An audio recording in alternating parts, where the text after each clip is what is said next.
In 1913, the doors opened for the first time of Stafford Library, funded by Andrew Carnegie and given as a gift to the people of Stafford so that they could educate and better themselves. It was built in a prominent position at the top of Bridge Street and was an imposing and attractive design. 103 years later, the building stands empty, its condition deteriorating. It has now been listed, but it is still at risk, and people are looking at the building and wondering what it could be used for now. This video is going to take you on a tour of the old library, which is on 2 floors. It's going to show the areas of the building and what the Friends of the Old Library think it could be used for. It will also show the parts of the building that are most at risk because of damage and disrepair.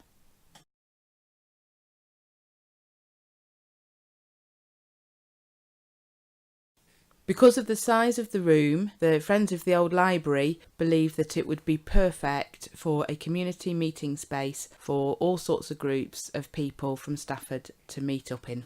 One of the purposes of the building would be for children and adults to learn about their heritage, and this room would be perfect for displays of the history of Stafford of all kinds, or natural, landscape and industry. It would also be good for an education room for people to take children to learn as well. This room was once 2 rooms. The part of it was a library and the other part was the staff room, and all that's left of the staff room is a rather lovely fireplace at the end.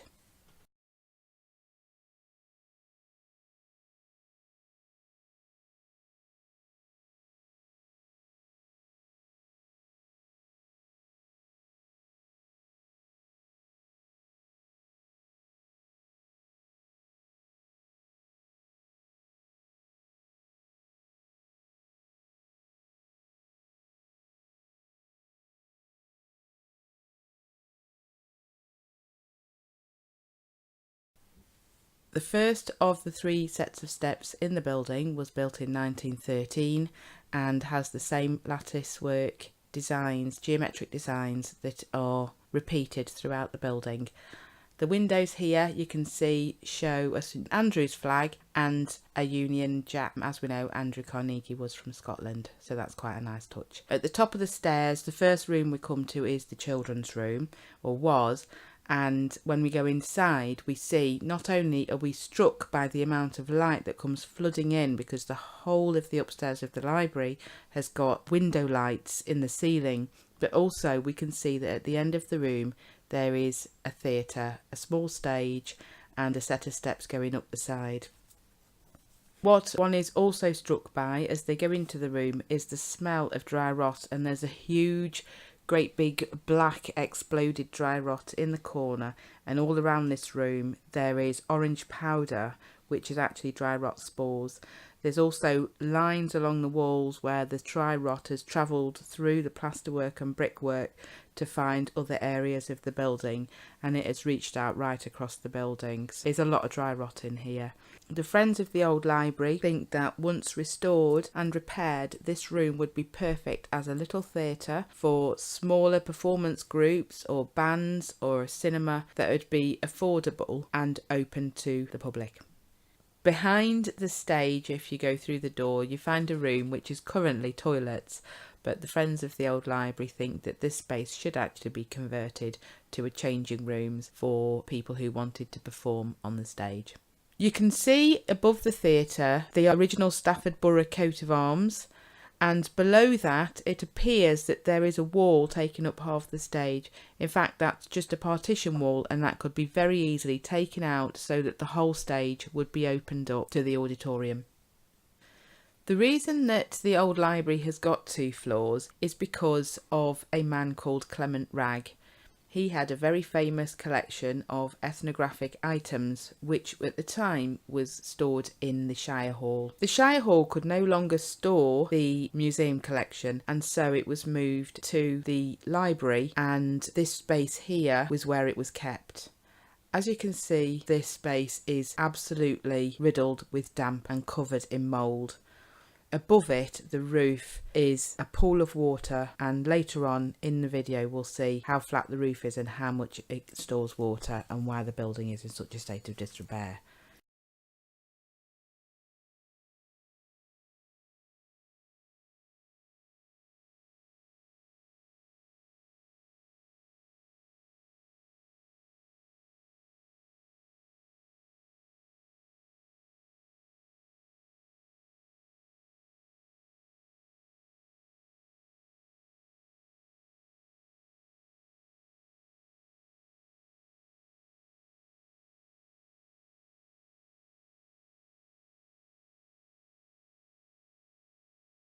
This was initially part of the museum. The friends think that it would be perfect for an art gallery because of the flat walls and because again of the window lights, making it perfect exhibition space. On the rear wall you can see that the ceiling has partially fallen in due to the damp, and you can actually see damp marks all around at both ends. This would obviously take a lot of money and time to be able to repair.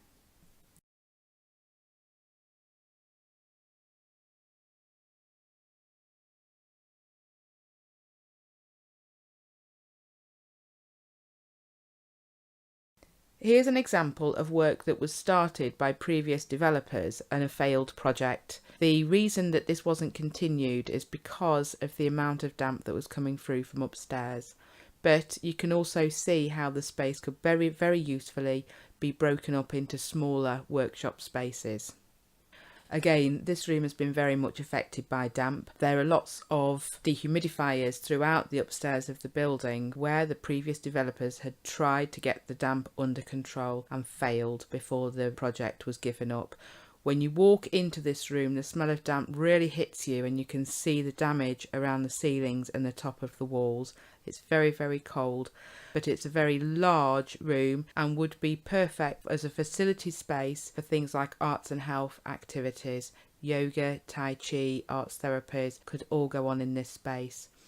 At the top and just around the corner is an adjacent smaller space which, if closed off and soundproof, the friends think would be perfect for a recording studio and rehearsal space for bands.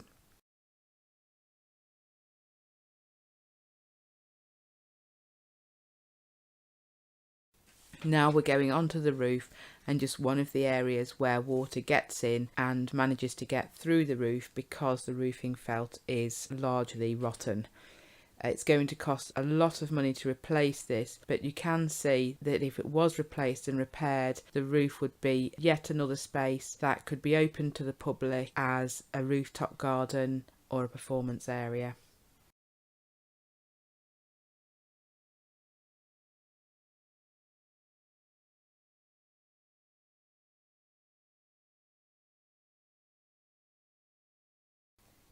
The second set of stairs that we come to are iron spiral staircase and often get commented on by visitors who think they're extremely beautiful, and indeed they are. But what people don't realise until they get halfway down the stairs is that there's a mezzanine room which is between the two floors.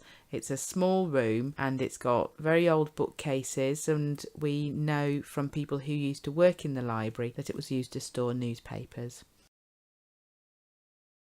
In the downstairs part of the 1962 extension is a large, open and attractive space that the friends think would be absolutely perfect for a performance and bar area. It's very important to have a social centre in the building and a place for people to be able to get refreshments before, after or during a performance. To the left side of this area is a part of the building that used to be offices, a kitchen and toilet for the workers. Unfortunately, when the developers were trying to make it into a restaurant, they hollowed this area out, making it completely impossible to use, and then left it without doing it back up again. Once restored, the friends think this area could be put back into small spaces and used for cottage craft industries. This 1962 staircase, which is directly at the point where the 1913 and 1962 parts of the building meet, takes you up to the back of the theatre and art gallery space and into the function space. We hope you've enjoyed this video tour of the old library in Stafford, and also we hope that you agree with us that the building could be very, very usefully made into an arts and cultural centre for Stafford. If you'd like to get in touch with us or support or find out more about the campaign, the details will be shown here.